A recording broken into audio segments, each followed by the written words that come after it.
Jean, go ahead. Welcome, everybody, to all of you who are joining us today for our talk by Julia Bascom, titled Disability is Not a Dirty Word. I'm Jean Weingardner. I'm the board president of xMinds, which is the organization hosting tonight's discussion. For those of you who aren't familiar with xMinds, we're a volunteer-led nonprofit based in Montgomery County, Maryland, and we provide a range of resources and guidance both to families and educators of autistic students. Our mission is to improve educational outcomes for autistic students. Before we get started, I want to let you know that simultaneous interpretation in Spanish is available during this presentation. So if you want to hear it in Spanish, please select the interpretation button on the Zoom menu. For audience members, you're invited to put your comments in the chat. But if you have questions you would like Julia to address, please type those questions not in the chat, but instead in the Q&A box on your Zoom menu. If you are concerned about privacy, you can submit your question anonymously. We'll be taking your questions during the last half hour, which will be starting around 8 p.m., but you can submit your question at any time. So I'm very proud to introduce our speaker for the evening, Julia Bascom. She's the executive director of the Autistic Self Advocacy Network. Julia has also edited the incredible anthology of writings by autistic people, Loud Hands, Autistic People Speaking, which I highly recommend. She currently serves on several boards, including the Consortium for Citizens with Disabilities, the Institute for Exceptional Care, and Allies for Independence. On a personal note, I work with Julia at ASAN and have found her to be one of the most knowledgeable and insightful people about disability issues that I've ever met. She's a constant source of thought-provoking information, and we're very, very lucky to have her here tonight. So without further ado, please welcome Julia Bascom. Hi, thank you, Jean. That was very nice of you. Hi, I'm Julia Bascom. Can we get the slides up? Because I'm going to repeat some stuff that's on my slides. Thank you. I am here to talk today about disability identity and why that's relevant to your autistic child or student. Thank you. Like Jean said, my name is Julia Bascom. I'm the executive director of the Autistic Self Advocacy Network, or ASAN, which is a little bit shorter to say. We're a disability rights organization that is run by and for autistic adults. So everyone on my staff, on my board, me, myself, is an autistic person, often with multiple other disabilities. So we know what we're talking about. We do a lot of policy advocacy. So we're focused on changing the systems that sort of decide what services autistic people can have and how our rights are enforced and so on and so forth. So we don't necessarily do direct family support like xMinds does or other direct services, but we think those things are important, and I'm really glad to be able to talk to you all tonight. Our website is autisticadvocacy.org if anyone wants to go and check out more of our work. You don't need to know anything about our work in order to understand this talk. It's just for folks who might be curious. And that's our logo on the slide. Can we go to the next slide? Oh, I just said everything on this next slide. And our motto is nothing about us without us, which means that we believe really strongly that whenever autism or disability are being discussed, autistic people need to be at the table leading the conversation. So need to talk more about that later. So the first thing I'm going to talk about is how ASAN thinks about autism and how a lot of different folks who are part of the neurodiversity movement, which we'll talk about in a moment, think about autism. Next slide. So you might have heard the word neurodiversity before, but I want to take a moment to sort of do a deeper dive into what this means. Neurodiversity is one word that is short for two longer words. It's neurological and diversity put together, neurodiversity. And it's just a fancy way of saying something that we all know to be true, which is that there are lots of different ways to have a brain. Every person's brain is different. And then there are sort of patterns that emerge in how different people think and how different people see the world. And we call those patterns different things. We might call that pattern dyslexia or ADHD. And one of those patterns is called autism. The idea behind neurodiversity is that autism is just one of many different forms of neurological variation that occur, naturally in the world. And so autism isn't bad, it isn't necessarily good, it just is. It's just a fact of life. It's just a way that someone can have a brain. Another really sort of familiar saying that you might have encountered before is this idea that autism is, as Temple Grandin would say, different, not less, not a worse way of having a brain or of thinking about the world, but a different way. And neurodiversity is all about the idea, not just that, again, there are different ways to have a brain, but that embracing and celebrating difference makes us stronger as a community, and is really important for the humanity and well-being of autistic people and other people with different brains. Can we go to the next slide? Yeah. So that means that we think about autism a little bit differently. The way that we tend to think about autism tends to be strength-based. So instead of looking at what someone does that's different and seeing that as necessarily a deficit or something that's wrong, trying to see the strength in that as value neutral and as about embracing those differences. So, for example, instead of talking about someone having restricted interests, we would probably talk about someone having deep passion and enthusiasm for something, even something really specific, like different kinds of vacuum cleaners. We still want to recognize that person's passion and enthusiasm. If we see someone flapping their hands, instead of talking about stereotypies or stereotypic behaviors, I love the way that Jess Wilson, who's a mom out in Boston, described it, which is saying that for her child, her body does her happy, her body does her feelings. Instead of saying that their speech is really pedantic, we might say that their speech is really precise, that precision is important to them, that they're really thoughtful. Instead of saying that lining toys up is non-functional play, we might say that it's play that clearly serves a function for this person. Instead of talking about whether or not someone will grow up to be independent or not independent, we try to think about the ways that we're all actually interdependent on one another, and how can we have a world where our child gets the support that they're going to need, but also can contribute to society in ways that make sense to them and are valued by them and the people in their lives. Instead of talking about developmental delays, we might talk about how autistic kids sometimes seem to be on different developmental trajectories where they might learn things or develop skills at a different pace, sometimes slower, sometimes faster, might develop skills in a different order. Different skills might be important to them than skills for neurotypical children. Just really trying to take some of those automatic value judgments out and reframing how we think about autism.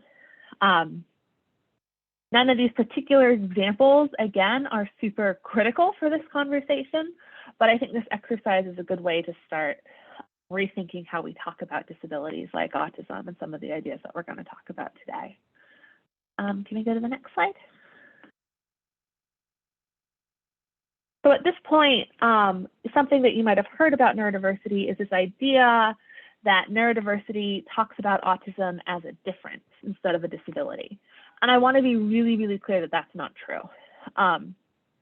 Difference and disability are actually kind of a false dichotomy. Autism is a neurological difference, and it's also a disability at the same time in the same person. We're not trying to talk about, autistic people are actually different, but they're these really disabled people, that you really have to worry about. We're not trying to say that autism doesn't come with impairment or with troubles. Autism is a difference, and that difference deeply impacts our lives. Society is not set up for people with the kind of brains we have, and that means that autism is a disability. But, and I think this is really, really critical, disability is different from how most of our society thinks. I think our society often thinks of disability as something that is scary, something that is bad, something that you really don't want to have happen to yourself or to your family. The disability rights movement really thinks about disability in a different way, and people, like myself, who've lived as disabled people for a long time, think about disability in a really different way. And when you start to change how you think about disability, your life and the lives of your kids can get a lot better. So I really want to spend some time on that now. Can we go to the next slide? So there are a lot of different ways to think about disability. In philosophy, we call these models of disability. I am not a philosopher and we do not have 10 hours, so I'm not going to go through all the models, but I'm going to talk about two main ways of thinking about disability, one of which I think is really common and probably pretty familiar to you, and one of which sort of gives you a different way of thinking about it. So the first way of thinking about disability is called the medical model. And the medical model of disability is how most of us, I think, grow up thinking about people with disabilities. When we think about disability, we think of that as a problem that someone is having, and it's a problem that's located within a person's brain or body or person. So in this example, autism would be a problem with my brain that I need to deal with.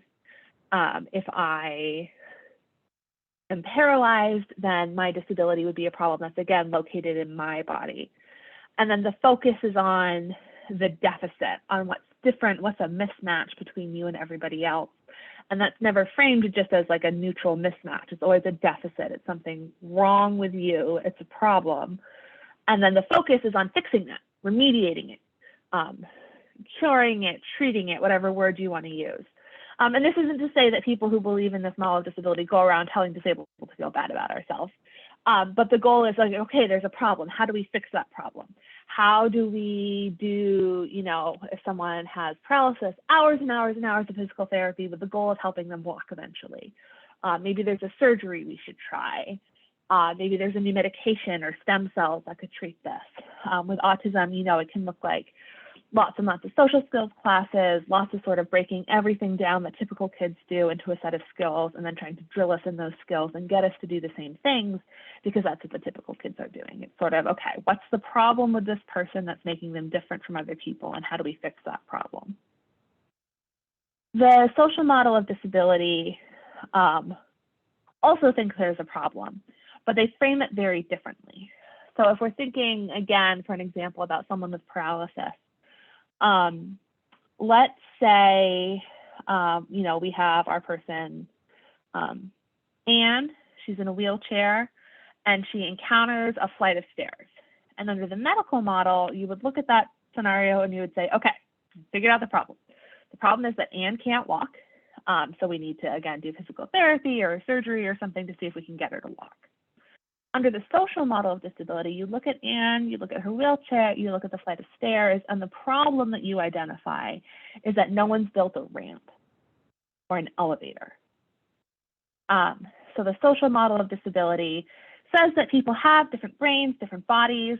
Sometimes these differences, cause real impairment or real pain, but the big problem that we're focused on is the ways that our world or our society doesn't accommodate that person's impairment, that person's disability. What can we do to change the world so that that person can be fully included and can participate in everything? So the focus, instead of on individual deficits, is on those barriers to accessibility in the world. And the focus is on removing those barriers for full inclusion. This isn't a perfect either or. When I break my arm, I can't use my arm anymore, and I go to the emergency room, I want the doctors to have a medical model and to treat my broken arm. The problem is that autism, like a lot of other disabilities, isn't a broken arm. It's a lifelong neurodevelopmental condition that you are born with and that you die with, that you will have your whole life. And so we really need to think about it in a different way. Can we go to the next slide? So this is a fun little cartoon that illustrates the difference between these two models. That I just like to show people, and I'll do an image description. This is a picture of a woman in a wheelchair who is in front of a flight of stairs. And the flight of stairs specifically has a sign on it saying, "Way in, everyone welcome." But obviously she can't get in because it's just a flight of stairs. And then it has a little blurb that's called the medical model, and that blurb is a speech bubble that says, "Her impairment is the problem. They should cure her or give her prosthetics." And then there's another blurb titled The Social Model of Disability that says the stairs are the problem. They should build a ramp. And again, not everything can be fit into this picture, and it's not always an either or, but it's a good illustration of some different ways to think about disability. And usually disabled people find that the social model is more helpful for addressing the problems that we're actually encountering in our day-to-day life.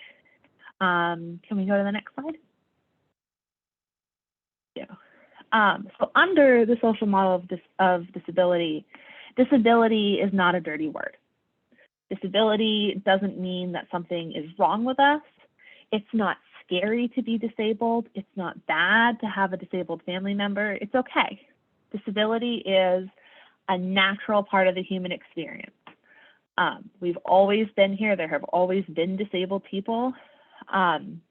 We will always be here, although what a disability looks like might change. So for example, you know, for thousands of years before humans had written language, it didn't really matter if you were dyslexic or not. That wasn't super relevant to your life. Now that matters a lot.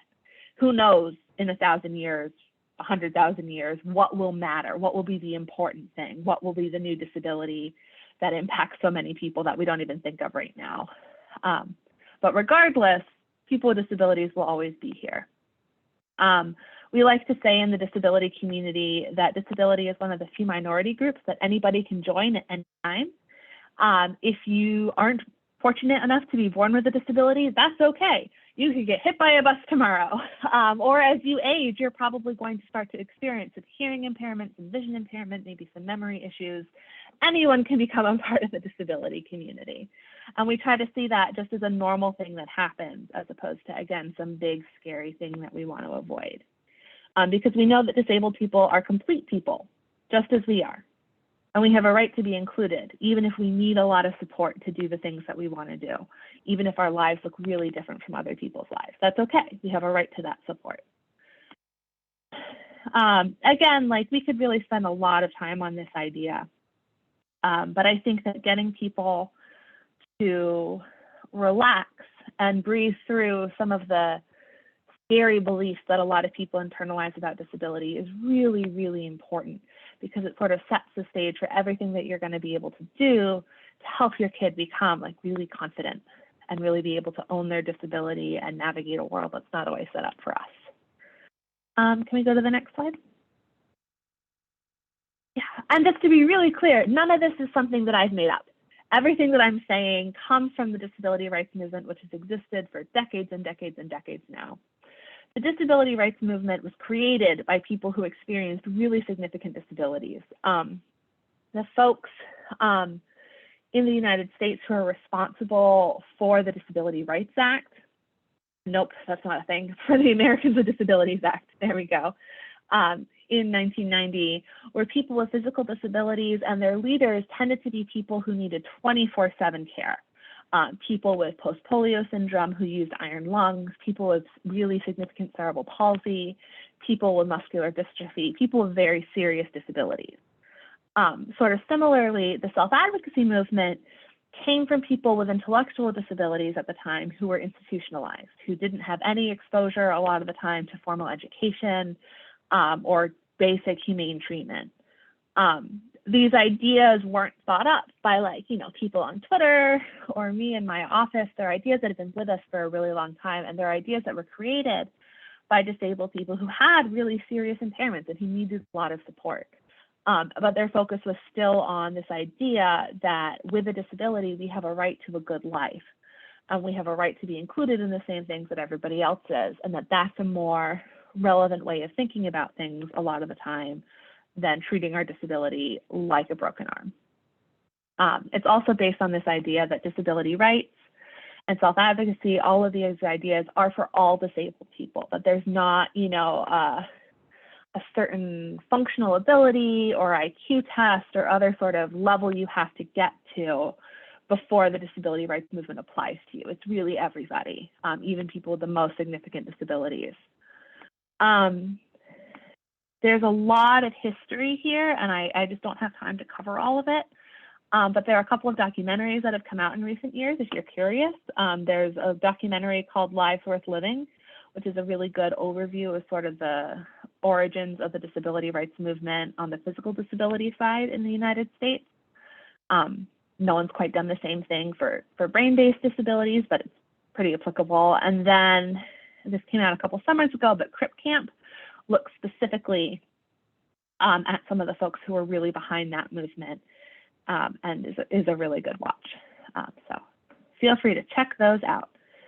Can we go to the next slide? Thank you. I really want to take a second to emphasize that when I'm talking about all disabled people or all autistic people, I really am talking about all autistic people.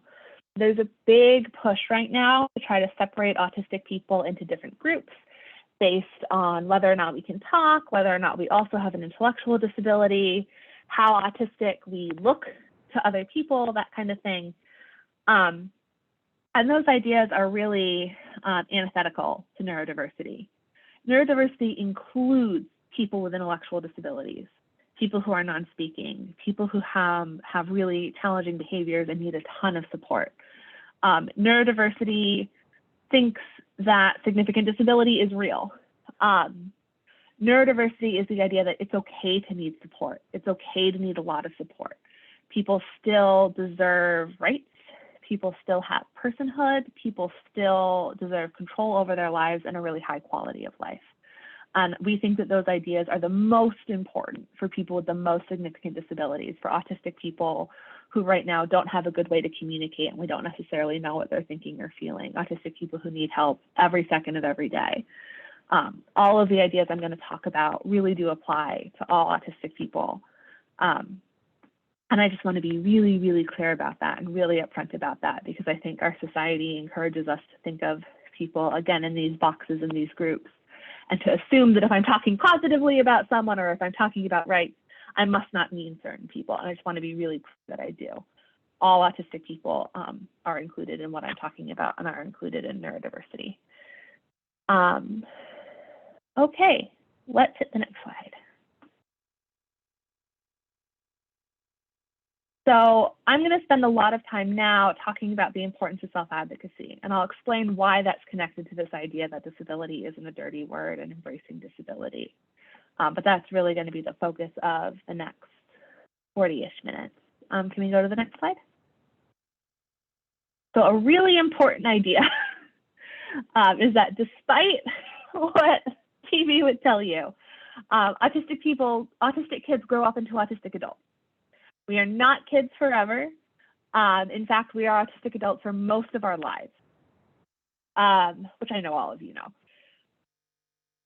We do a really bad job of preparing autistic kids to be autistic adults. It's just not something that as a society we think a lot about, because we don't really think about autistic adults a lot. And self-advocacy is really key to helping your child be prepared to become an adult and to have the best life they can have for, the majority of their life. Next slide. So when we think about what it means to be an autistic adult, it's important to sort of get really clear in our heads about what the goals are. And when we think about neurodiversity, what that means is that the goal is not to have a child or an adult who can pass as neurotypical, or who blends into the crowd, or who doesn't need help or doesn't need support. The goal is to have an adult who is happy, who is healthy, who is empowered, someone who is living a good life as they define a good life, doing the things that are important and meaningful to them, feeling in charge of their life, having relationships with people who matter to them, the same things that make a good life for anybody. And I think that can be a revolutionary idea, because so often when we think about autistic adulthood, we think about whether or not someone will have all the right social skills, if they'll be able to go to college, if they'll be able to get, a white collar, typical 9-to-5 job, all of that kind of thing. And that's really not what matters. That's really not what necessarily sets a person up for happiness. It's about figuring out what a meaningful life is going to mean for that person. And then making sure they have the tools to achieve that and to get there. And understanding your disability and being able to advocate for yourself is really key to navigating that successfully. Can we go to the next slide? So in order to have a good life, in order to have power over our lives, in order to be able to identify what's important to us and what supports we need to succeed, we have to be able to know and to understand our disability. And I think that can be really surprising for parents a lot of the time, because due to just, the way society talks about disability, we're really pushed to say, your disability doesn't define you, it doesn't limit you, you can do anything, you can overcome that, you can do whatever you want, you have autism doesn't have you. In reality, believing those things doesn't change the way our disability works. Like, for example, I'm someone who can talk, obviously, but talking is very tiring for me. It takes a ton of mental energy. It's not something I can do as easily or as much or as frequently as neurotypical people. And I need to plan my life around that because my job involves a lot of talking. So I have to understand that I only get a certain number of hours of speech per week, and that I need to be able to ration that and to take care of myself before and after I have a speaking event so that I'm okay. Believing in myself and wanting to ignore my disability doesn't change that. If I pretend that that's not true, I'm just going to have a meltdown and not be able to do the things I need to do. I'm going to get sick because I pushed myself too hard for too long. So understanding your disability doesn't mean feeling badly about yourself or not doing things that you want to do, but it means understanding what your disability is and what that means for you. What can you do? What can't you do? What do you need help with? And what supports will let you succeed? And then you need to figure out how you feel about that, because that can be a really emotional process, right? Figuring out how your brain and your body works, and that those ways might be different from other people, and you might need different kinds of support. And then you need to figure out what you want to do with those feelings.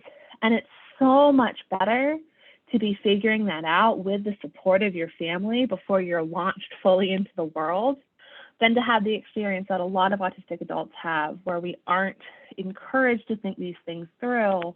We push ourselves too hard as young adults, and then we burn out. Sometimes it's like permanent damage to our abilities or our health. So often we're taught that we can either do everything or we can either do nothing. And the reality is, for most autistic people, it's not like that. We can do some things. We can do some things really, really well.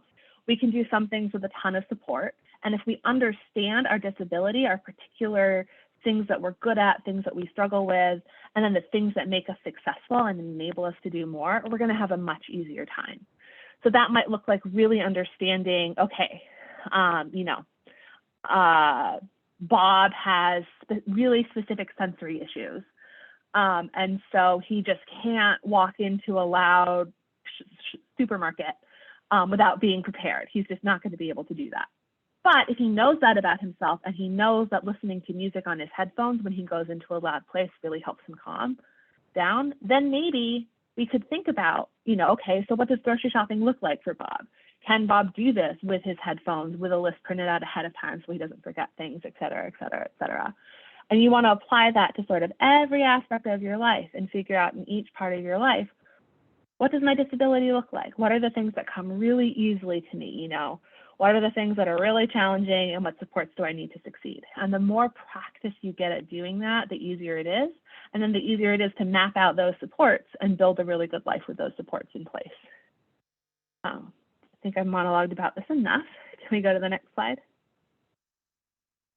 Yeah, so I guess just to reiterate, you can't advocate for yourself effectively and for what you need until you understand your disability and understand what you need. This is really a prerequisite for that. Understanding your disability doesn't limit you. It empowers you. It gives you information, and it helps you figure out the tools that you need to do what you want. So many autistic adults talk about not realizing, the impact that sensory overload had on their life. But once they have a word for it, they were able to identify it and then able to identify things that would help. But they needed that word and that understanding first. When we work with young adults with disabilities, we also spend a lot of time talking about this idea of sort of owning it. If you don't know your disability, if you're not confident that, like, yes, I have trouble with this, these are the supports I need, I'm an okay, good, solid person with those, regardless, it becomes very easy for people to sort of weaponize your disability against you and make you feel bad. When you understand your disability and you own it, you have much more self-esteem, and it's much easier to just confidently navigate the world. Next slide. So all of this brings us to self-advocacy. Self-advocacy is about speaking up for yourself and making your preferences and your opinions known. It's about being in charge of your life and about being in charge of your future.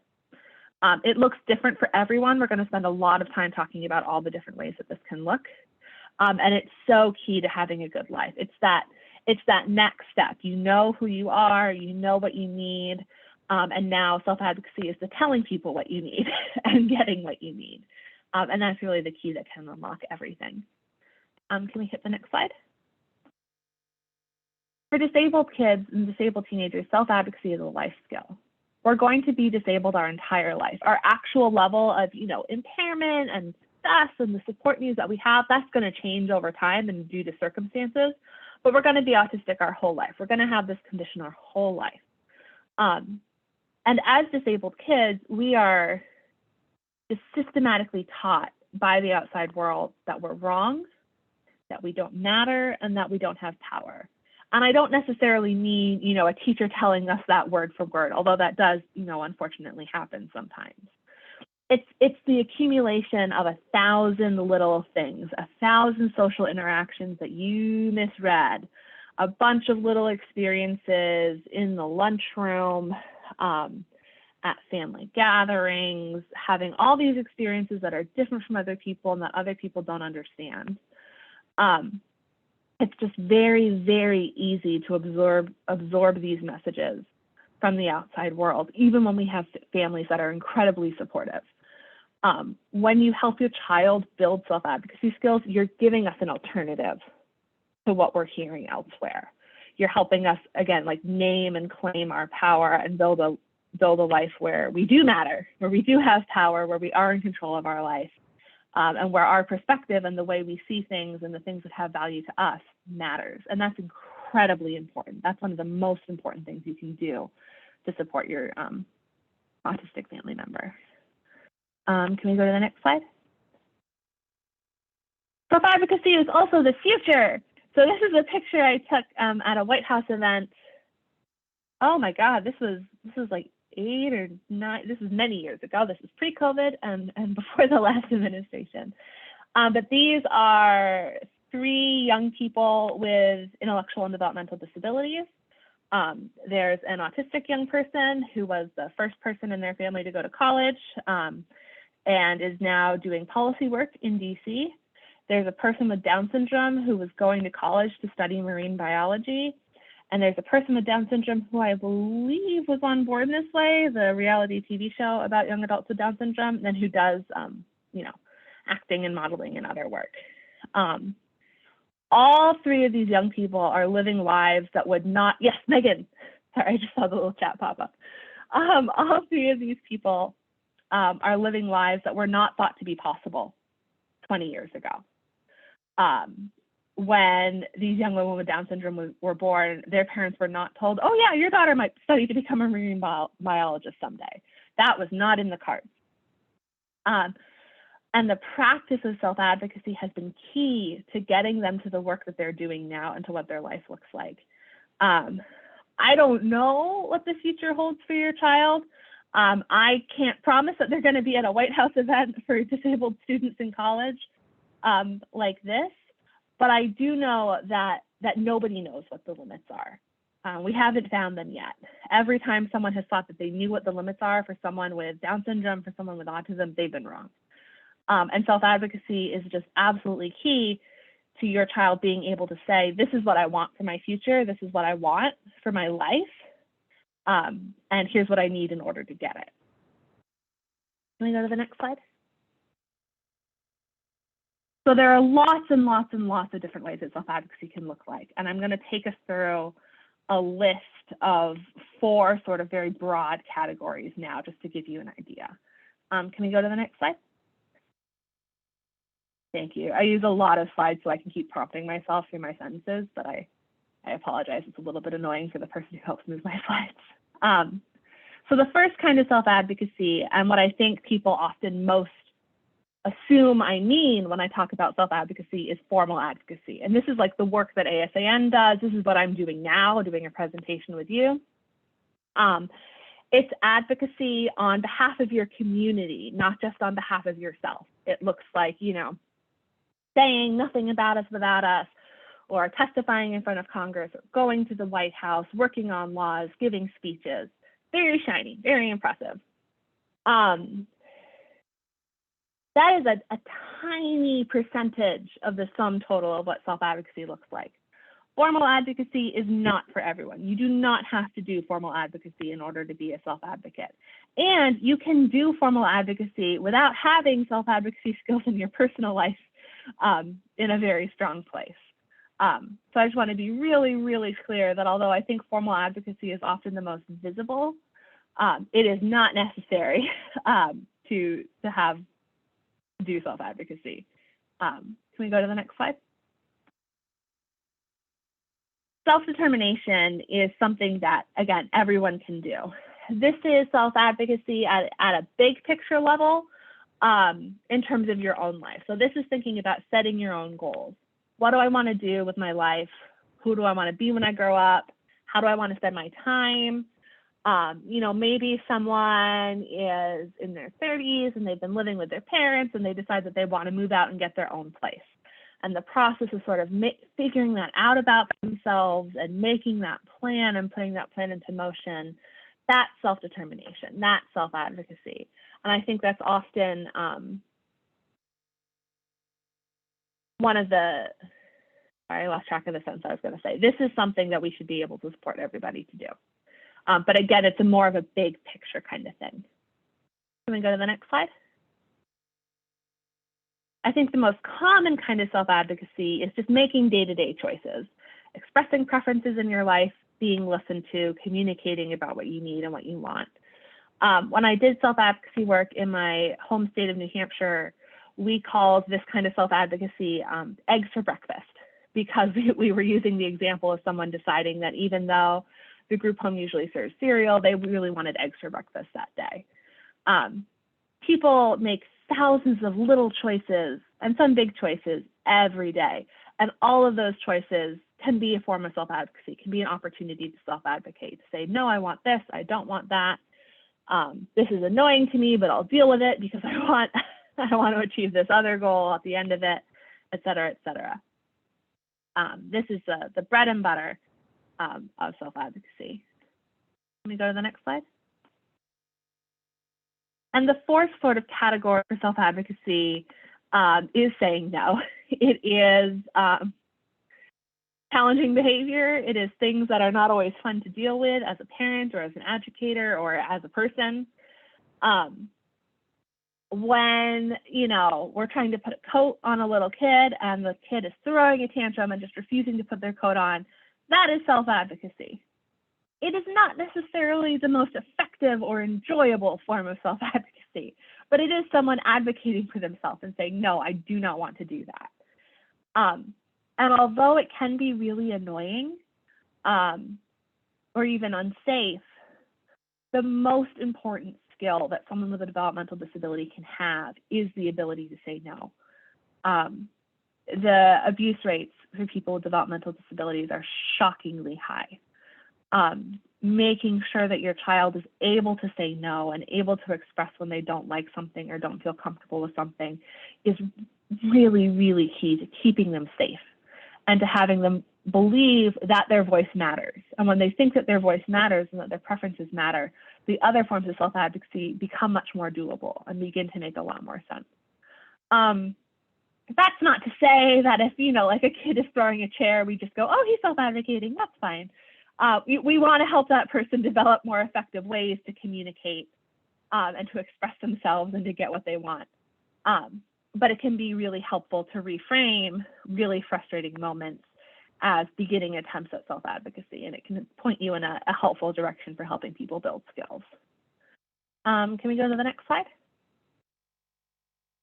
So there's some things that self-advocacy isn't. I think a lot of times when we talk about self-advocacy, especially if we're talking about it as a skill that we're helping someone develop or like a program that we're working on with teenagers, there can be a big emphasis on learning to make good choices. And learning to make good choices is an important part of growing up, but it's not the same as self-advocacy. Self-advocacy includes making bad choices. The idea, though, is that the choices are yours, and you're going to learn from those choices and experience those choices no matter what. If we were in person, this is when I would ask people to raise their hands if they've ever made a bad choice that turned out to like help them find out important things about themselves, or that became an important experience in their life. Everybody would raise their hand, and I would say, that's right, your kid deserves that same opportunity and that same choice. Obviously, this is very complicated, and people do need to learn how to make good choices. I just want to be clear that self-advocacy doesn't imply that someone's choices are always going to be good choices. Self-advocacy isn't linear. It's not like you start at one end of a scale and then slowly progress upward and become a better and better self-advocate. All these different forms of self-advocacy that I've talked about are legitimate and are valid. Sometimes they can build on and reinforce each other, but it's also very common to see someone who, you know, might be really good at expressing their opinions in their day-to-day life but have a harder time thinking about the big picture, or someone who can think about the big picture but has a lot of trouble making decisions in the moment. That's okay. Like you don't have to be good at the whole thing. I don't know a lot of people who are good at the whole thing, and it's not a test. There aren't like bar charts ranking how good you are as a self-advocate compared to other people. That's just not a framework that applies. It's something that you just keep practicing and keep trying. Sort of similarly, self-advocacy isn't all or nothing. The idea isn't that you go home and your 5-year-old is in charge of making all their own decisions from now on. It's a practice, it's a process, and it's something that people grow into over time. But critically, self-advocacy doesn't come with prerequisites. I think people sometimes think that you have to hit a certain level of, you know, being able to talk, being able to use AAC a certain way, being able to sit calmly with other people, or being included in a mainstream class or what have you before you can be considered a self-advocate.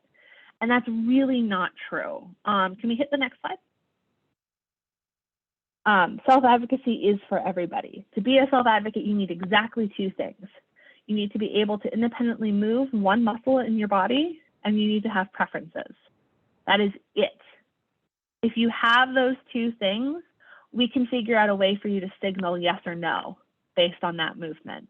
And from there, we can build out a whole system to help you express your preferences and what you want and what you don't want and what you think. There really isn't anybody too disabled to be a self-advocate. We haven't figured out how to do this with people who are literally unconscious yet. We'll see if we get there, but if you are conscious, if you can move a muscle, we can figure it out. So there's really not an autistic person that this doesn't apply to. Can we hit the next slide? This is just me making the same point. Self-advocacy is for everyone, all the time. Now, for the rest of this presentation, I'm going to talk about different ways to support self-advocacy in your kids in sort of a more practical way. And as you're doing that, you're going to be helping them build those critical skills that they're going to need as autistic adults to navigate the world and to have a life that's meaningful and rewarding to them. Just to remind us why we're all here. Can we hit, I guess, the next slide, but that's just another title slide, so really the one after that. Thank you. Okay, so the first thing is that I should remind you all to relax. Self-advocacy is a practice. It looks different for everybody. You don't have to do everything at once. You can take some time. Every day has hundreds of opportunities to practice supporting self-advocacy in your child. It's okay. You do not have to get this perfectly, and you especially don't have to get it perfectly tonight or tomorrow. You just need to keep practicing. And your child also doesn't need the pressure to start self-advocating overnight if they aren't self-advocating in a strong, recognizable way already. They can also keep practicing. It's okay. There's no one's, your child can't fail at this. And you can take it one bite at a time, one step at a time. It's going to be okay. Can we hit the next slide? So starting at the most fundamental level, you want to ask yourself if your child has access to an effective method of communication. And that starts with a way to indicate yes or no, to indicate, you know, what tangible things someone wants, but it should extend all the way up to if your child has a way to tell you what they're thinking or feeling, a robust way to create their own sentences that they come up with and to show you what they know, to show you what their internal world is like. For some autistic kids, that's speech. For a lot of autistic kids, that's going to require some form of alternative and augmentative communication, or AAC. A lot of autistic people who speak find that some form of AAC is still helpful at least some of the time. If we're having trouble speaking, if speaking is too tiring that day, or if there's certain concepts that are just too hard for us to use speech to talk about. So if your child doesn't have access to that kind of robust method of communication, that's the first place to start. I know that xMinds has done resources on this in the past, but the school has a legal obligation, whether or not they're fulfilling it, to help you with this, to help your child with this. And then you want to make sure that, again, it takes time to learn how to communicate, to learn how to use those systems, to learn how to express yourself in a way that other people can understand. So you just want to keep your eye on that goal and spend as much time with it as it takes. Similarly, even before your child is, you know, using fluent sentences to share all their thoughts and feelings, they still have, or should have, lots and lots of opportunities to make choices about their day-to-day life. You know, do you want the red cup or the blue cup? Do you want peanut butter and jelly? Do you want goldfish? Do you want to play outside or play inside? All those different choices that every kid should get to make.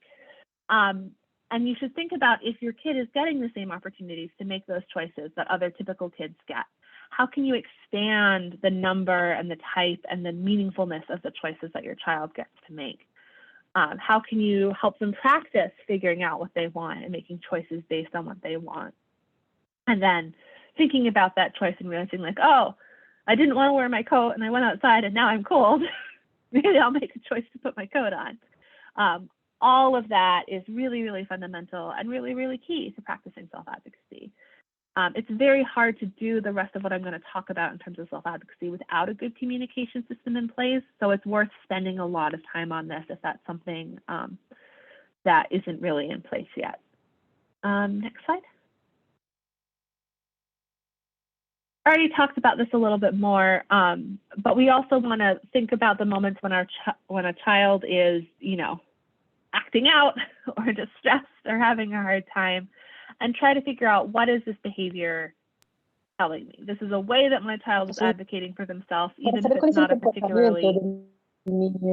Oh, is everything okay? Es una manera que nosotros podemos hacer Melissa, I'm not sure what to do. I can hear the interpreter.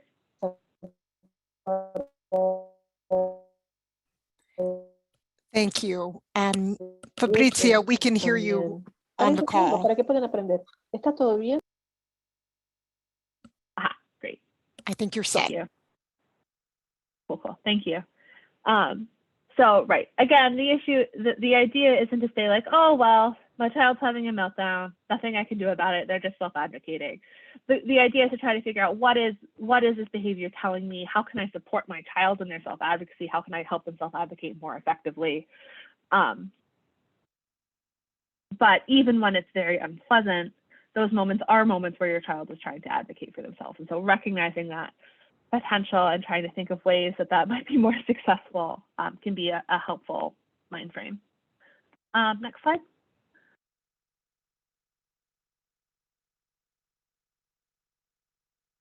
Thank you. So a lot of autistic children, get a lot of therapy, and therapy can be a really powerful way to either support self-advocacy or to undermine some of the things that we're trying to do. So you really want to think carefully about each individual therapy and each therapist and each goal that your child has in therapy. And you really want to think about who the given therapy or goal is for. Is this goal going to help your child be more self-determined, or is this goal going to just make your child easier to deal with?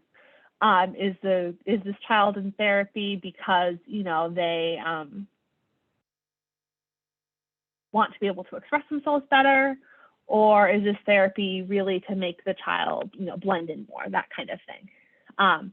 The goal, again, is not necessarily to have an autistic person who can pass as neurotypical or pass as non-autistic. It's to have an autistic child who's going to become an autistic adult who is confident and is able to do the things that matter to them and express what matters to them. So you want to ask yourself whether therapy is helping you get there or not. And this isn't the kind of thing where we can sort of like rule given therapies in or out. There are occupational therapy experiences that can be really helpful. They're helping you become more regulated and feel more in charge of your body. And then there are occupational therapy experiences where you're learning that you just have to put up with really unpleasant sensations, and it doesn't matter what you think about that. There's no sort of easy answer. You just have to really pay attention to what's going on in the therapy your kid is getting and really look at those goals and those experiences and what sort of unwritten messages your child might be receiving.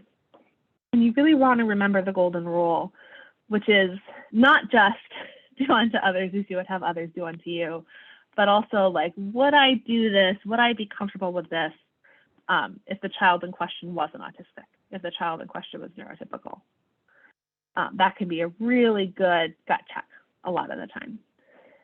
Next slide. So, can we go one slide? Oh, no, never mind. You're right. I got confused in my slide order.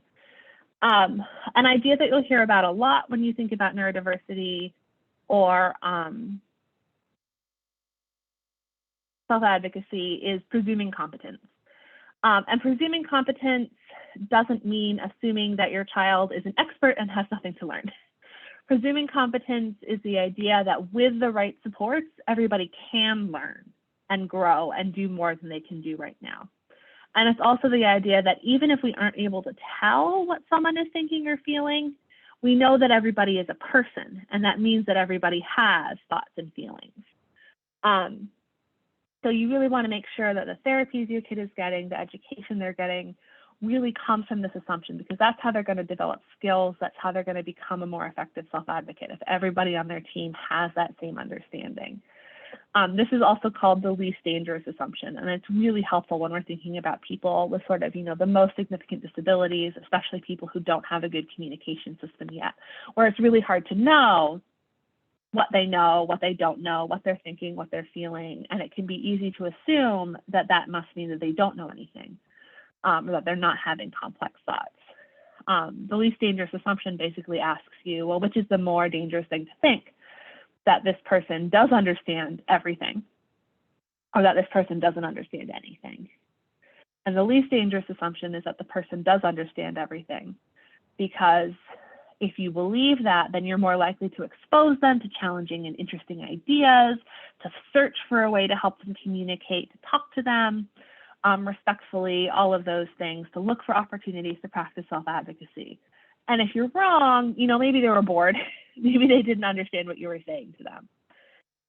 If you assume that someone doesn't have the ability ever to learn or understand things, then you're much less likely to expose people to things that are interesting or challenging or that might be relevant to them. You're less likely to really fight to get them a good communication system. You're more likely to talk about them in front of them. And if you're wrong, if it turns out you guessed wrong, then you've just treated someone really horribly and you haven't given them chances to communicate or to practice self-advocacy or to learn new things. So when you can't be sure, or even when you have a lot of evidence that seems to say that someone doesn't know or doesn't understand very much, the least dangerous assumption is still to presume competence, to still assume that there is a chance that this person really is understanding much more than they can show, and that regardless, with the right supports, everybody can learn something, everybody can grow, everybody can learn to do more, and everybody does have thoughts and feelings. And when you have that approach, it's much easier to look for opportunities to support self-advocacy in someone's day-to-day life. And it's much easier to practice therapies that really, again, support the kind of ideas that we're talking about. Can we go to the next slide? So this is a little bit more abstract, but when we think about the skills that are needed for that sort of self-determination self-advocacy that we talked about, That's a lot of metacognition, which if you've got a kid who's working on executive functioning might be a term that you recognize. So this is learning about sort of like how to think about thinking. How do I think about setting a goal? How do I learn to like make a choice and then reflect on and evaluate that choice and decide if it matched my goals, if I liked that, if I didn't like that, what I might want to do next time. There are a lot of different ways to teach this skill. A simple one is just to model it and to sort of do it out loud about choices in your own life, goals you're setting for your own life, and then goals and choices with your kids, and just to practice it over and over again, you know, with low stakes things, so that your child starts to build that practice and those mental muscles for thinking about goals, making choices, and then reflecting on those choices and putting it all together. And that's what's going to make it easier, you know, 10, 20 years down the road for your child to start thinking about, do I want to move out? Do I like this job, or am I just doing this job because it's a job? Do I like this person that I'm dating? Do I want to date somebody else? All those really important adult decisions that really help lead a self-determined life. Next slide. A great way to practice those skills is in the IEP meeting. This also comes back to the idea of nothing about us without us, this idea that as early as possible, autistic kids should be involved in meetings about them and about their education. This can feel really scary for parents to start to think about bringing your kid to an IEP meeting. There are a lot of resources out there from some of the parent training and information centers and other resources about how to start doing this, about how to support kids, including kids with really, you know, complex disabilities, to participate in IEP meetings. And I unfortunately don't have time to go through all of them. But the key is to start really small and to start early. So that might look like an elementary school student who comes to the first like 10 minutes of their IEP meeting and talks for like 3 minutes with the help of their parent about their favorite thing about school and the hardest thing about school. And then they're gone, but the team takes that seriously. And just like with the other kinds of self-advocacy that we're talking about, every year you get more practice and you're able to do a little bit more. And so it becomes much easier when you hit, you know, transition planning in high school for your team to be used to coming into this kind of meeting and talking about what matters to them, what's hard for them, what's helpful for them. And those are all the skills that they need for self-advocacy. It also can be a really powerful reminder to members of the IEP team that this is a real meeting about a real person, and it can encourage team members to rethink some of the things they sometimes say, and to, you know, if they wouldn't say what they're going to say with us in the room, they shouldn't say it. They should find another way to communicate whatever their concern might be. Next slide. As kids start to transition into adolescence and into adults, we often see this kind of dynamic where, because an autistic teenager might need more help or might not be ready to leave the nest as quickly, they aren't given as many responsibilities and as many opportunities to practice making choices as other teenagers. Not even because that's something that their family's consciously thinking about, it just sort of happens. But of course, if you're going to need more time to be able to leave the nest, you need more practice making choices. You need more practice with responsibility. You need more practice with self-advocacy. So I would really encourage parents of teens to think really deliberately about ways that you can be increasing those choices, increasing responsibility, not like, okay, full throttle, you are 18, you are in charge of your whole life, and you need to do everything without help. Not that, but looking at where your teen is now and what are the things that we can build?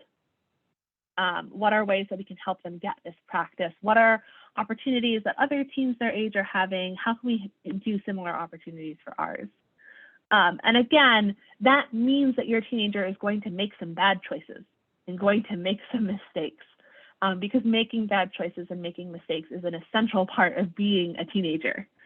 But being able to practice on your teen's part, making those choices, and on your part, letting go a little bit and sharing some of that power, again, will really help to set people up well for an adulthood that they are really in charge of, where they're really advocating for themselves, and where the stakes can be higher. So it's good to practice that while they're still with you.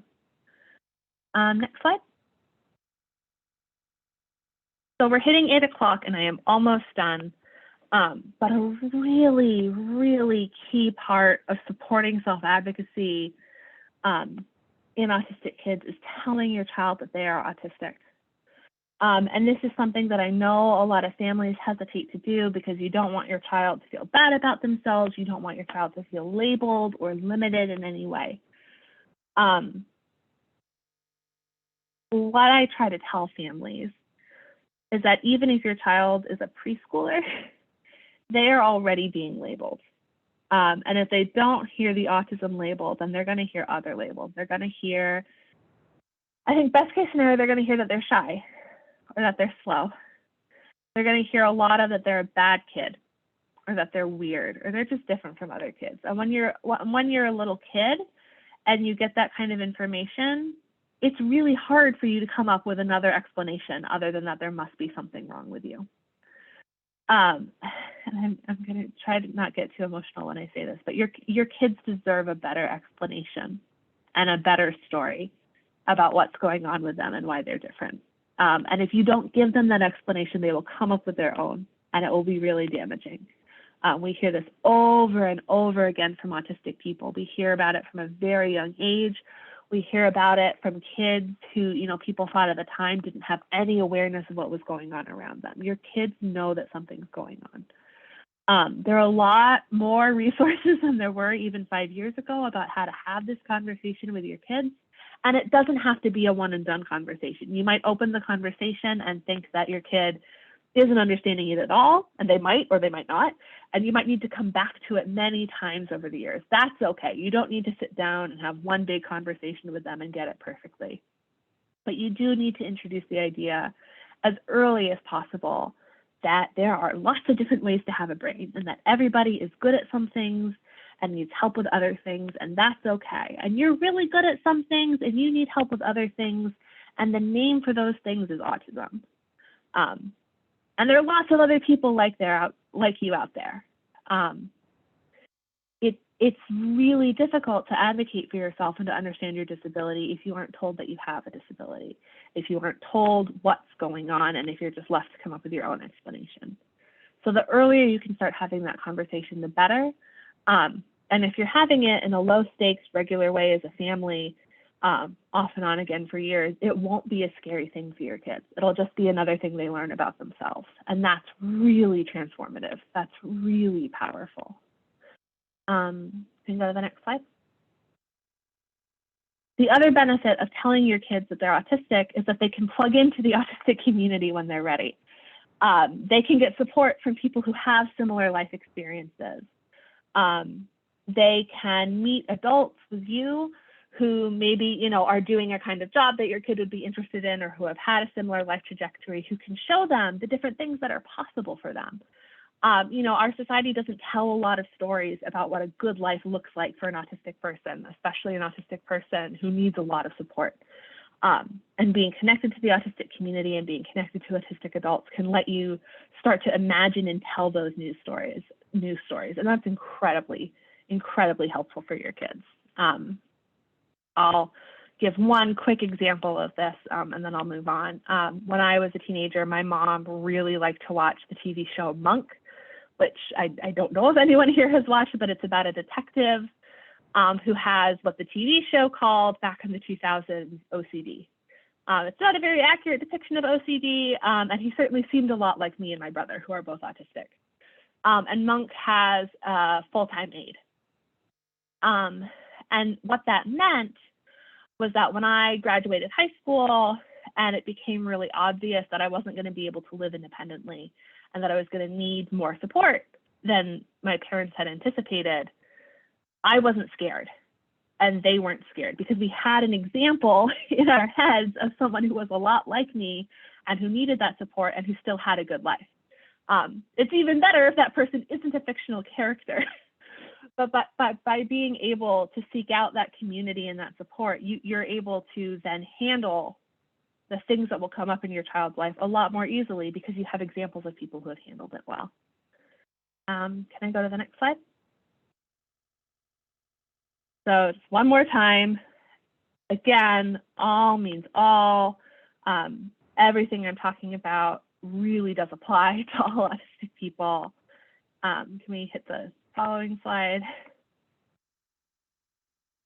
There's nothing about how important acceptance and support and inclusion and self-advocacy and civil rights are that is only for autistic students who don't have intellectual disabilities or who can speak with their mouths. I know that I'm saying this a lot, but it is so key and so contrary to what I think a lot of society says. I just have to keep saying it.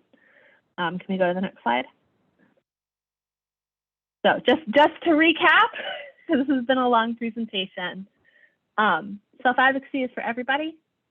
Disability is not a dirty word. You don't want to run from the idea that your kid is autistic, that your kid has a disability. You want to embrace it.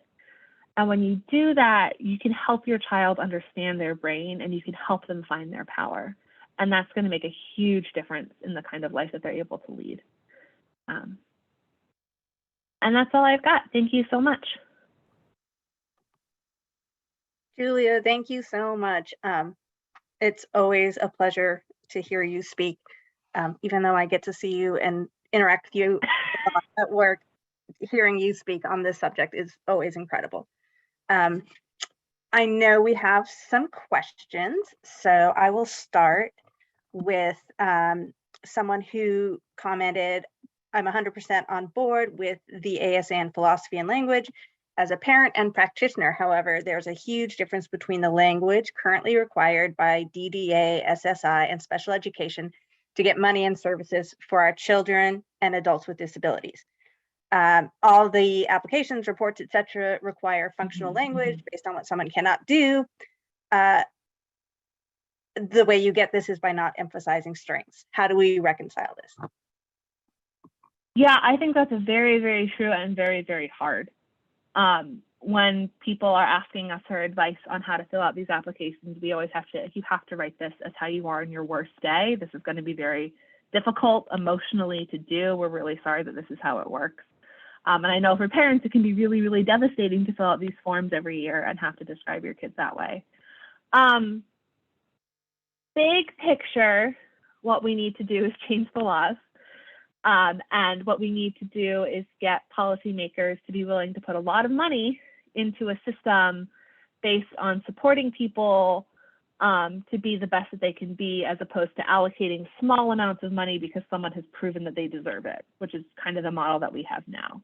That's a really big lift. I think it's doable, but it's going to take a really long time. People have been trying to do that since before I had this job. I think, unfortunately, we're going to have to keep doing that for a long time. In the meantime, like I think, like in terms of like navigating an individual situation, I think you have to do what you have to do. I don't think anyone's doing a bad thing when they fill out applications in a way that will get their child what they need. But I do think we deserve better than a system that forces us to do that. And unfortunately, it just takes a really long time to change that system. Excellent, thank you. Do you have any tips? Excuse me. Do you have any tips on differentiating between symptoms of autism and work avoidance, and when to push an autistic child and when to give space? Yeah, this is hard to talk about sort of generally, as opposed to like knowing a specific child and what's going on. I think that a lot of times autistic kids are going to look like they're doing work avoidance, sort of, for lack of a better term. And I think the approach to solve that problem is sort of the same, whether or not it's autism versus just work avoidance, which is to try to figure out why. What is making this something that the kid wants to avoid, and how can we fix it? And sometimes you can't fix the fact that, like, sometimes we have to do things that aren't fun. But autistic kids have to do a lot of things that aren't fun every day. Like, even if we're not in school, just dealing with loud noises and itchy clothes and everything. So it's really worth trying to do a deep dive to, like, okay, well, if I assume that this this is just an autism thing. What could those things be, and what can I modify, or what supports can I give? So sorry, that's a very general answer, but that's how I tend to try to approach that. That makes perfect sense. Thank you. Okay, so we have another question. You mentioned that functioning labels are antithetical to neurodiversity. I know a young man who identifies as autistic and also calls himself high functioning. He specifically wants to find a social group for similarly high functioning autistic adults. How can he find that or even create that without seeking specifically high functioning autistic adults who need minimal support in social settings? Yeah. So this is definitely something that happens. I think a lot of autistic people, especially people who are people who are either diagnosed young and they go through the school system and they're on like a specific track with other folks who are very similar to them and they're sort of kept apart from other folks. Or folks who are diagnosed very late in life and they feel like they can't, that they'll get yelled at if they just say autism sort of generally. Both folks who sort of end up in the same place where they are using those functioning labels. And I think it also has to do a lot with the idea that, you know, like our society is not very kind to autistic or disabled people, period. It is especially not kind to people with the most obvious support needs and the most obvious disabilities. And sometimes people think that they can sort of keep themselves safe or protect themselves from that if they try to really clearly distinguish themselves from other people. So I don't know sort of like what specific reasoning this person has, but those are all things that I've seen a lot that I really feel for. I think it's not possible to try to find that kind of social group without explicitly creating that kind of social group. So I think this person needs to have time to work through the issues that they're having, and that's going to be a very personal journey, and that's going to be a really good example of someone making a choice that I don't necessarily agree with, but making the choice that they feel strongly about and going on their own journey for it. So again, that's a really general answer. I would try to, you know, connect this person to other examples of people with really significant disabilities who are also really cool people, and maybe sort of hear more about why they feel this way and what we can do to address those feelings and address their concerns. But it's going to be really individual. And it's probably going to take a lot of time before they feel comfortable, if they ever do. Gotcha. Another question, well, it starts with a compliment. Julia, I love your heart and your knowledge in this field. Can you tell us how you came to this profession? Yeah, thank you. Well, first of all, I'm autistic, so that helps. When I was in high school, I started, sort of two things happened. One was I Googled autism, which was a very risky thing to do at the time. And I very thankfully, because I'm bad at Googling, found blogs by autistic adults who were telling me, not like telling me directly, but writing things that let me know that I was going to be okay, that I had this really scary label at the time, but it was going to be okay. So that was really important for me. And then at the same time, I started interning in the life skills program first at my high school so I could hang out with my friends. And then when I started to feel weird about being asked to be like a teacher's aide for my friends, because they didn't just want to let me hang out with them, I went down to the middle school where I felt less weird about being a teacher's aide. And I actually ended up being there full time for a couple of years after I graduated, in between doing other things. So I was working with students who were also autistic, also had intellectual disabilities, or were assumed to have intellectual disabilities, often students who didn't really speak. And it really, really radicalized me because we had really good relationships. We really vibed. They were really cool kids. And the other teachers in the school, you know, the teachers in the general ed classrooms were like afraid of them, which is odd. And these kids were being treated very differently from how I was treated. based on their labels, based on whether or not they talked, and based often just on how they've been treated for several years. You know, like if you've been sorting something by color since preschool, you're probably not going to be super interested in still sorting things by color in 8th grade. You're probably going to like throw a chair at the teacher who tells you to do that. And then you're going to get treated worse because now you're someone who throws chairs at teachers. And anyways, just having those experiences really made me realize like the teachers working in this room really cared about the students, you know, really had their best interests at heart, often saw things that were unfair, but felt like they couldn't do anything about it. And it just really made me think like there's got to be a bigger solution. And then I was really fortunate at that same time to get connected to self-advocacy in my state, which was being run by the self-advocates with intellectual disabilities who had closed my state institution the year before I was born, and who were therefore the reason that I got to grow up and go to my neighborhood school and have the kind of life that I had had. And so I learned all of this was happening at the same time, and I learned a lot from those folks. And then I got involved with ASAN and had to move to DC, and now I'm here. Awesome. Well, we're glad you're here.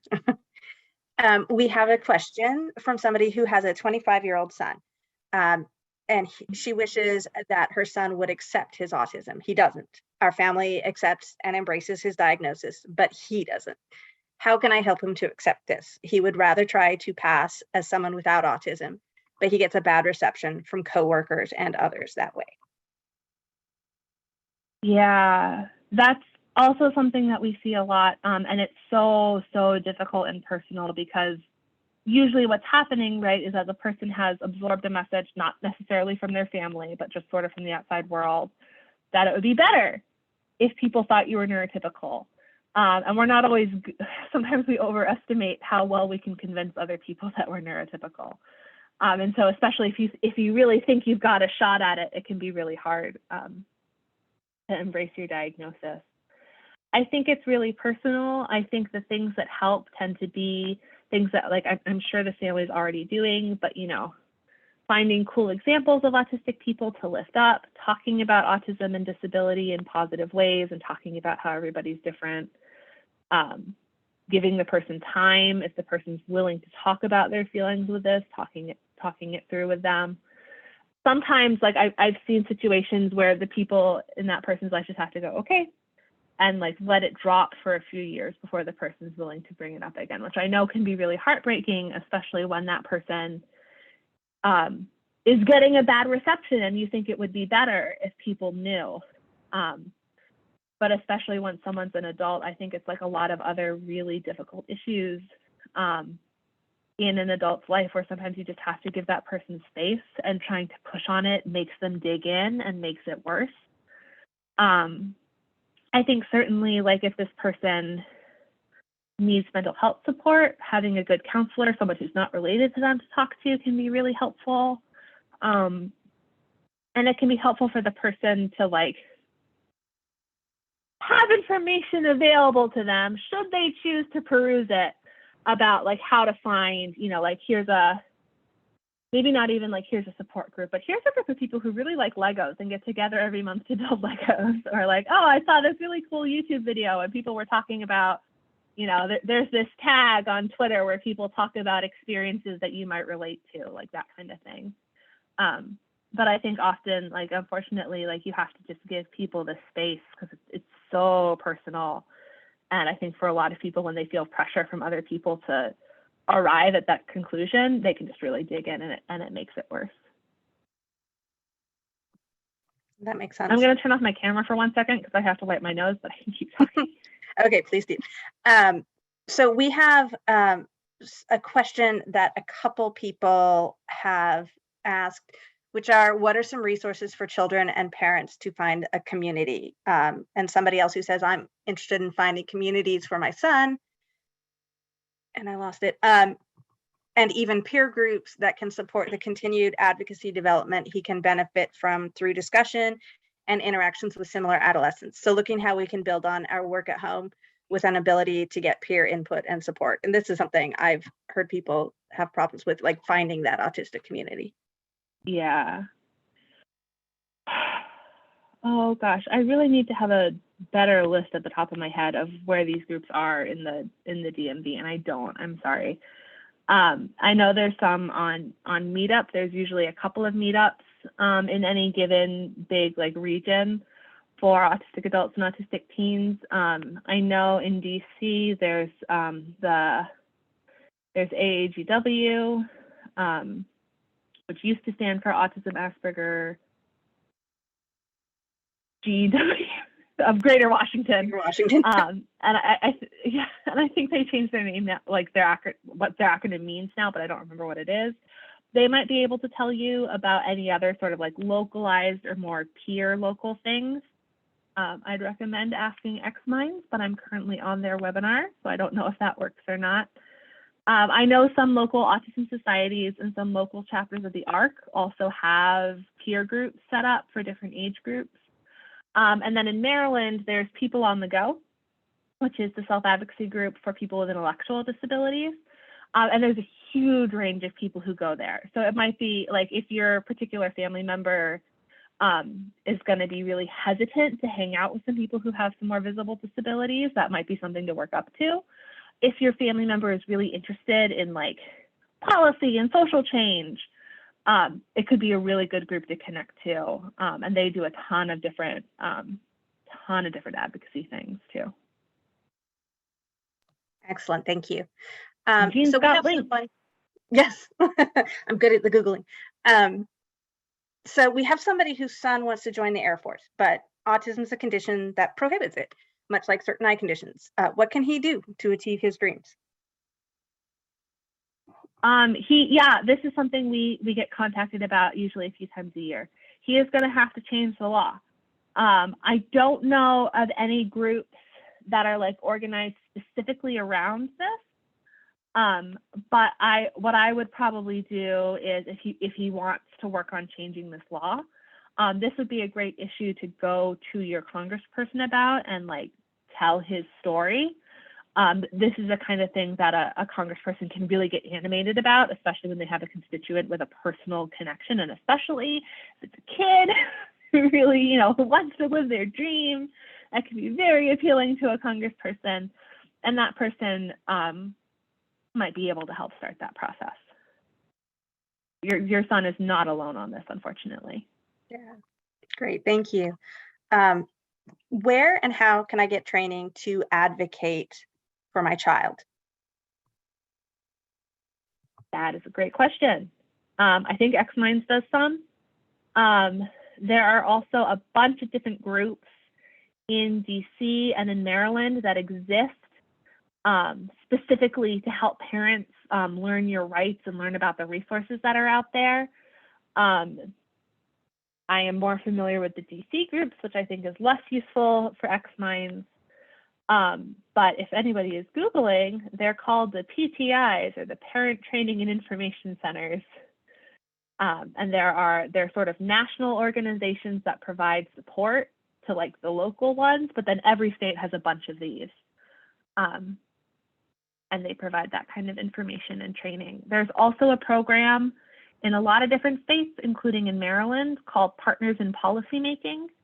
That's for parents and self-advocates, usually a year-long program to sort of where you learn about the basics of like disability history and policy, and then you pick a project and you work on it with your group and you learn different advocacy skills, which can be great. And then again, a lot of chapters of like autism societies and ARCs, it changes depending on the chapter, but many of them have sort of like parent training programs or groups where people can share different ideas and different things that have worked for them. Okay. Ooh, good question. What about support for non-binary autistic teens specifically? Yes, there are a ton of non-binary autistic teens. I am not a teen, but my impression is that they find places on the internet that I am actually now too old to know the name of. I think TikTok and Twitter are two of them, but I'm worried that Twitter might actually be out of date at this point, where you get a lot of peer support. There's been some really great anthologies that have been put out in the last few years, featuring writings by autistic, non-binary, and trans people. I think one of them is called Spectrum. I don't remember the names of all of them, but if you Google like autism trans anthology or autism non-binary anthology, some stuff should come up. And then there's the Autistic Women and Non-Binary Network, and they are sort of explicitly a self-advocacy organization that exists for autistic cis women, autistic trans women, autistic non-binary people of any description. Really, any autistic person who's a gender minority has a home at AWN. And they have like a really active online community and a few local meetups, although I think not right now because of COVID. So they're another great resource to plug into. Great. What are good places or ways to find successful autistic people in different industries who are willing to communicate or mentor younger autistic people? Our team is super talented with computers, so thinking of the programming field. Yeah. So honestly, there's not good infrastructure to the point that I think families need, where you could sort of Google like autistic tech mentor near me and find someone. I think we need that. Trying to think through like what the most effective thing to do is. Some of this does end up just sort of knowing people. So again, getting more plugged into the local self-advocacy groups in your area and the local family groups who will often then have family members who fit this description. I think for tech, you really need a good mentoring organization. Yeah, I'm really sorry. I can't think of one off the top of my head, but I do hear that question a lot. And I think there is a need to sort of create a more organized structure for it. That's not quite what ASAN does, but someone needs to. I should think about that more. Sorry for the unsatisfying answer. Absolutely. There's a lot of work to be done and things that can be done. So our last question, because it's almost 8:30, is I work as a support professional. For some of my clients, choice and communication are extremely anxiety provoking. I want to learn and respect my clients' choices, and I don't want to put pressure on them to communicate with AAC during their personal time. How can I balance this to allow my clients to fully engage and enjoy their personal time? Yeah, this is a really great question. And I think this can be really tricky.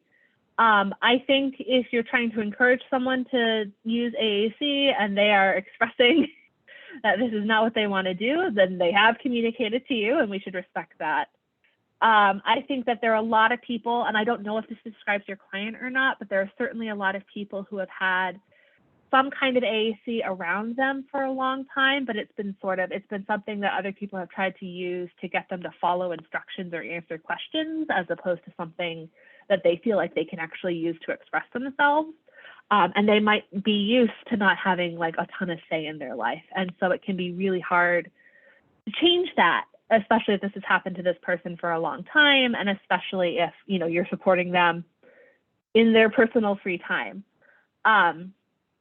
Stuff that I've seen that seems to work, I think backing off can be really helpful, looking for the ways that they are communicating and are expressing opinions. So like sometimes that's a facial expression or shaking your head or going and standing next to something that they want to do, and being really explicit and deliberate about honoring that and seeing that as communication and making sure that other people on their team do too.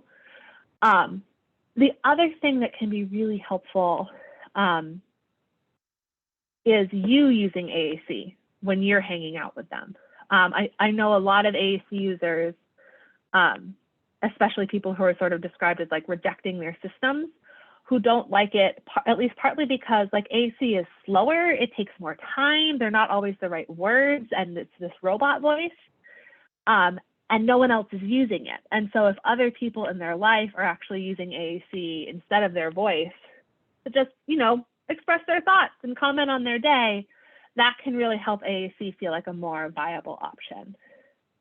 It's a little harder if the person's anxious about making choices. I think then you have to like be a really good detective to figure out like what are the little signals that someone is giving you, and how can you structure things so that the choices they're making are like feel low key and feel easier to make so that they can build some confidence with that? That's a really good question. That's one where like I really wish we, I mean, my job involves many hours a week of policy making, so I don't actually have time to do this, but it makes me wish for a world where I had time to like sit down with this person and their team and really like get to know them and see what's going on. We need more people who can really do that. It's a really thoughtful question.